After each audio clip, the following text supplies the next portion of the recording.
Hello and welcome. मैं हूं कृष्णा गौड़ और लेसन 6 में आप सभी का स्वागत है।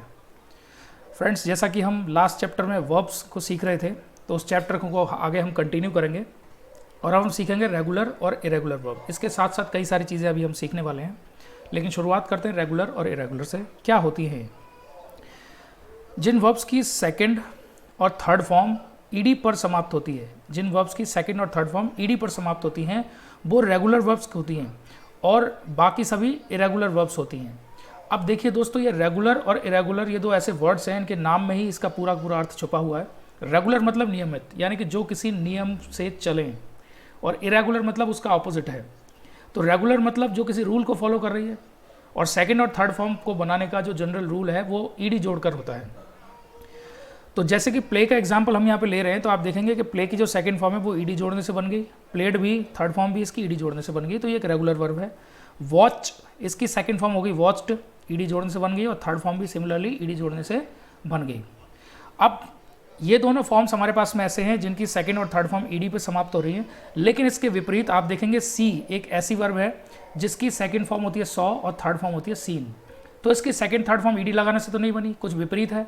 ऐसे ही डू डिड डन, तो डू डिड डन इसकी भी अपनी अपनी फॉर्म है, कोई ईडी लगाने से सेकंड थर्ड फॉर्म नहीं बन गई। तो कहने का मतलब है रेगुलर वर्ब्स वो हैं जिनकी सेकंड और थर्ड फॉर्म ईडी पे खत्म होंगी, बाकी सब इरेगुलर वर्ब्स होंगी।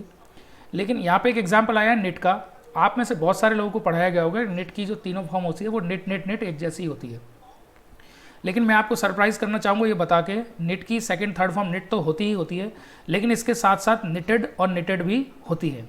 यानी कि निट की फर्स्ट फॉर्म निट है, सेकंड फॉर्म निट है, थर्ड फॉर्म निट है, लेकिन इसके साथ साथ इसकी सेकंड फॉर्म निटेड और निटेड भी होती है, और फोर्थ फॉर्म आईएनजी फॉर्म इसकी निटिंग होती है। ठीक है दोस्तों, इसके बारे में ज़्यादा डिटेल आप ऑक्सफोर्ड की किसी भी बुक्स में डिक्शनरी में सर्च कर सकते हैं, वहाँ आपको पूरा डिटेल इसके बारे में मिल जाएगा। अभी मैं इसके बारे में पढ़ना नहीं चाहता, चलते हैं आगे।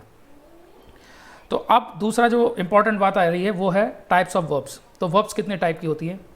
आप में से बहुत सारे लोग ऐसे हैं जो कि वर्ब्स कई बार पढ़ चुके हैं, कई सारे कोचिंग से पढ़ चुके हैं, और वहाँ पे आपको इसके दो टाइप बताए गए होंगे, ट्रांजिटिव वर्ब और इंट्रांजिटिव वर्ब्स। लेकिन कहते हैं ना, अधूरा ज्ञान हमेशा खतरनाक होता है।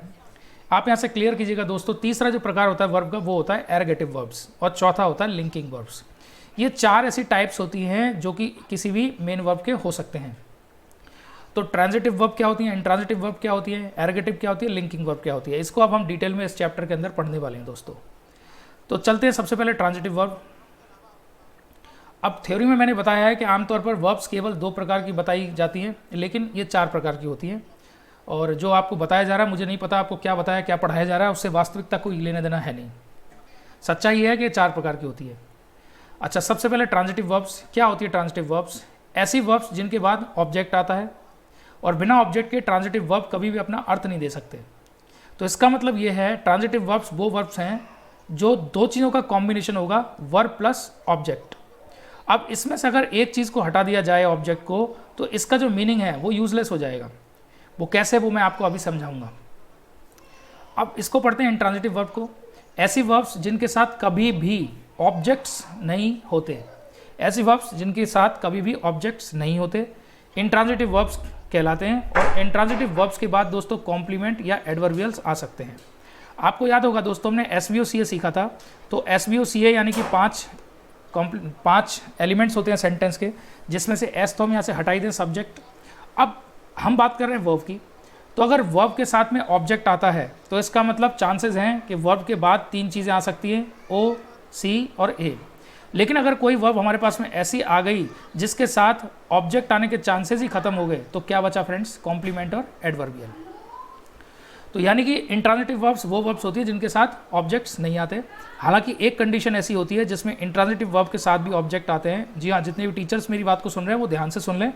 एक इंट्रांजिटिव वर्ब का भी मैं आपको एग्जांपल दूंगा, जहाँ पे आप देखेंगे कि उसके साथ भी एक प्रकार का ऑब्जेक्ट होता है जो आता है, जो आपने आज तक शायद सुना ना हो। बहुत सरप्राइजिंग बात मैं हो सकता है आपसे कर रहा हूँ, लेकिन जब आप इसको पढ़ेंगे तो आपको लगेगा कि यार हिंदी में तो ऑलरेडी इस तरह के सेंटेंसेस आप यूज़ करते चले आए हैं।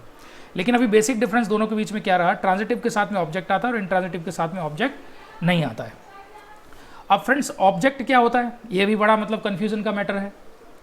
फिलहाल जब हम ऑब्जेक्ट पे जाएंगे तो इसको डीपली स्टडी करेंगे। अभी हम वर्ब के बारे में सीख रहे हैं।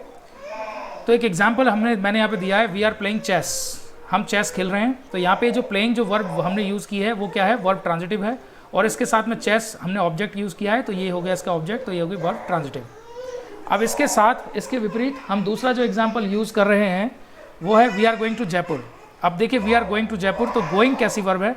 गोइंग एक ऐसी वर्ब है जिसके साथ में एडवर्ब ऑफ प्लेस आया है, टू जयपुर यानी कि एक जगह को बता रहा है, इसमें ऑब्जेक्ट मौजूद नहीं है, ये इंट्रांजिटिव वर्ब है।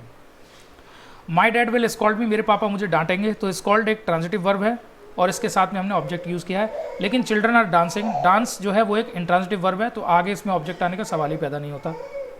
तो ये हुई दोस्तों ट्रांजिटिव और इंट्रांजिटिव वर्ब्स।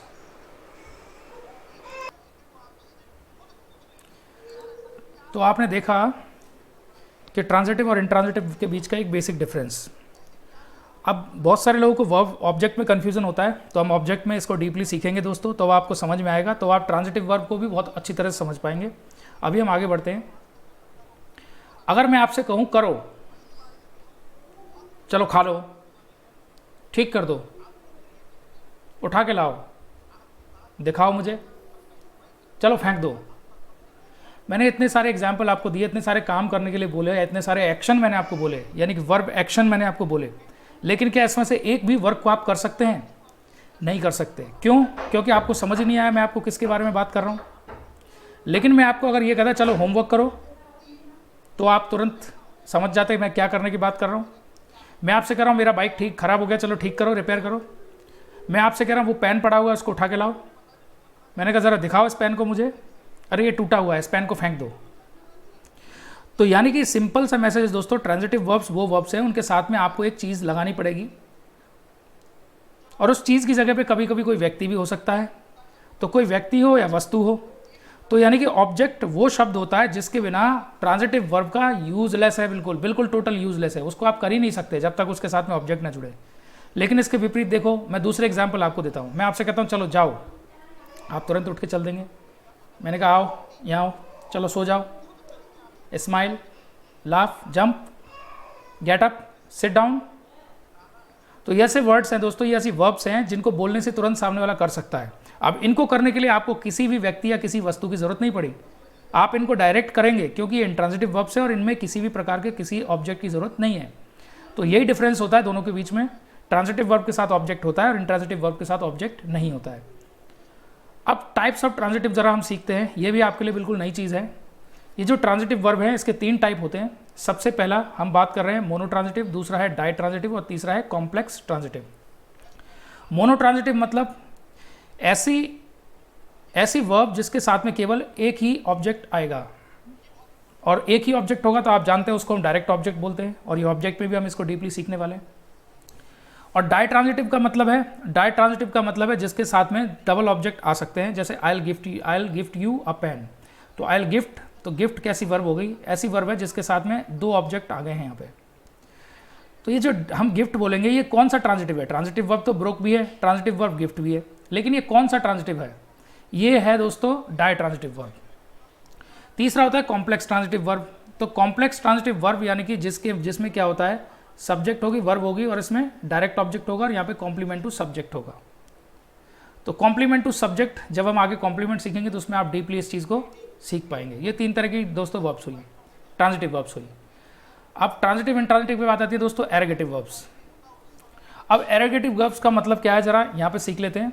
कुछ वर्ब्स ट्रांजिटिव भी होती हैं और इंट्रांजिटिव भी होती हैं, तो दोनों ही होती हैं। कुछ वर्ब्स कैसी होंगी, ट्रांजिटिव भी होंगे और इंट्रांजिटिव भी होंगी, दोनों ही होंगी। तो उन्हें हम ना तो ट्रांजिटिव बोलेंगे ना इंट्रांजिटिव बोलेंगे, इन्हें हम एरोगेटिव बोलेंगे। तो ज़रा इसको हम थोड़ा सा डीपली समझने की कोशिश करेंगे। आप मुझे बता सकते हैं यहाँ पे जो वर्ड हमने यूज़ किया है ओपन, ओपन का क्या मतलब है? ओपन का मतलब है खुलना या फिर खोलना, ठीक है। ऐसे क्लोज, क्लोज का मतलब क्या है? बंद करना या फिर बंद होना। ड्राई, ड्राई का मतलब क्या है? ड्राई का मतलब है सूखना या फिर सुखाना। ब्रेक का मतलब क्या है दोस्तों? ब्रेक का मतलब है टूटना या फिर तोड़ना। अब ये एरोगेटिव वर्ब ऐसी वर्ब है जिससे आप ट्रांजिटिव इंट्रांजिटिव को और बेहतरीन तरह से समझ पाएंगे दोस्तों। अब देखिए यहाँ पे मैंने 4 एग्जाम्पल दिए, हालांकि ये बहुत सारे एग्जाम्पल हैं, इनको भी मैं आपको एक्सप्लेन करने वाला हूँ। तो सबसे पहले हमारे पास में ओपन, ओपन का मतलब खुलना भी होता है और ओपन का मतलब खोलना भी होता है। आप जानते हैं ये दोनों करेक्ट है। ऐसे ही क्लोज का मतलब बंद करना भी होता है, बंद होना भी होता है। ड्राई का मतलब सूखना भी होता है और सुखाना भी होता है। जैसे आप कहते हैं क्लोथ्स आर ड्राइंग, कपड़े सूख रहे हैं, है ना, लेकिन ऐसे भी तो कह सकते हैं my mom is drawing the clothes, मेरी माँ वो कपड़े सुखा रही है। ऐसे ब्रेक का मतलब टूटना और ब्रेक का मतलब तोड़ना भी होता है। तो फ्रेंड्स मैं आपसे सिंपली ये कहना चाहता हूँ, कुछ वर्ब्स ऐसी होंगी जिन्हें हम करते भी हैं और जो अपने आप होती भी हैं। और समझ लेते हैं, देखिए शट का मतलब बंद होना और बंद करना। बंद होना, कोई चीज़ अपने आप बंद होती है तो वो इंट्रांजिटिव हो गई, लेकिन हम किसी चीज़ को बंद करते हैं, जैसे दुकान बंद करना, किसी बॉक्स को बंद करना, तो बंद करना ये कैसी हो गई, ट्रांजिटिव वर्ब हो गई। ऐसे ही आगे आ रहा है एग्जाम्पल टेयर। टेयर का मतलब फटना और टेयर का मतलब फाड़ना, दोनों हो गई। स्टॉप का मतलब क्या है, रुकना, इंट्रांजिटिव वर्ब हो गई। और स्टॉप का मतलब होता है रोकना। देखिए आप यहाँ पे दो एग्जाम्पल मैंने दिए हैं, कंपेयर करिएगा। आई स्टॉप्ड, मैं रुका। लेकिन अगर मैं ऐसे बोलूँ आई स्टॉप्ड माई कार, मैंने अपनी कार रोकी, तो जब आप ये कह रहे हैं आई स्टॉप्ड माई कार, तो माई कार यहाँ पे क्या होगा दोस्तों, ऑब्जेक्ट, और स्टॉप क्या है यहाँ पे, वर्ब, और आई क्या है, सब्जेक्ट। तो यहाँ पे तीन चीज़ें आ गई, सब्जेक्ट, वर्ब और ऑब्जेक्ट। तो माई कार यहाँ पे ऑब्जेक्ट है, तो स्टॉप मैंने अपनी कार रोकी, और आई स्टॉप्ड मैं रुका। तो स्टॉप मतलब रुकना और स्टॉप मतलब रोकना, दोनों है। स्टार्ट मतलब शुरू होना और शुरू करना। रोल मतलब लुढ़कना और लुढ़काना। हर्ट मतलब किसी व्यक्ति को जैसे आघात पहुंचना, कहते यार मैंने अपने आप को हर्ट कर लिया। तो रन मतलब दौड़ना और रन मतलब दौड़ाना, रन मतलब चलाना। जैसे रन का मतलब होता है किसी चीज़ का दौड़ना, मैं दौड़ रहा हूँ, आई एम रनिंग। लेकिन हम ऐसे ही बोल देते ना, I am running an institute, मैं एक इंस्टीट्यूट चला रहा हूँ आजकल। इम्प्रूव मतलब सुधरना और सुधारना। चेंज मतलब बदलना, और कोई व्यक्ति किसी चीज़ को बदलता भी है। डेवलप मतलब अपने आप विकसित होना और विकसित करना, जैसे पर्सनैलिटी डेवलपमेंट कर रहा हूँ मैं आजकल, है ना, और मैं आपकी पर्सनैलिटी डेवलप करूँगा, I will develop your personality. Fly का मतलब उड़ना और उड़ाना। Words fly in the sky, लेकिन वी फ्लाई अ काइट, हम पतंग उड़ाते हैं। मूव का मतलब खिसकना और खिसकाना। स्विंग का मतलब झूलना झुलाना। शाइन का मतलब चमकना चमकाना। रिंग का मतलब बजना बजाना। हैंग का मतलब लटकना और लटकाना। ग्रो का मतलब उगना और उगाना। आपने देखा होगा दोस्तों, आप में से बहुत सारे लोग किसान फैमिली से होंगे या नहीं भी होंगे, तो आपने देखा होगा कि जब खेती करते हैं तो किसान फसल को उगाता है, लेकिन उसके साथ साथ बहुत सारी खरपतवार होती है जो अपने आप उगती है, उसको कोई उगाता नहीं है। तो कोई चीज़ अपने आप भी उगती है और किसी चीज़ को हम उगाते भी हैं। तो आपने देखा फ्रेंड्स किस तरह से ये ट्रांजिटिव इंट्रांजिटिव के साथ में एरोगेटिव वर्ब्स भी होती हैं। अब नेक्स्ट चैप्टर में हम सीखेंगे आगे लिंकिंग वर्ब्स क्या होती हैं। इस वीडियो को देखने के लिए आपका बहुत बहुत धन्यवाद। आप चाहें तो इस वीडियो को अपने दोस्तों के साथ शेयर कर सकते हैं, और लाइक करना, सब्सक्राइब करना ये आपके पर्सनल चॉइस का मैटर है। आप चाहें तो सब्सक्राइब कर सकते हैं, अगर आपको लगता है कि वीडियो बेनिफिशियल है तो सब्सक्राइब कर लीजिएगा। बहुत बहुत धन्यवाद।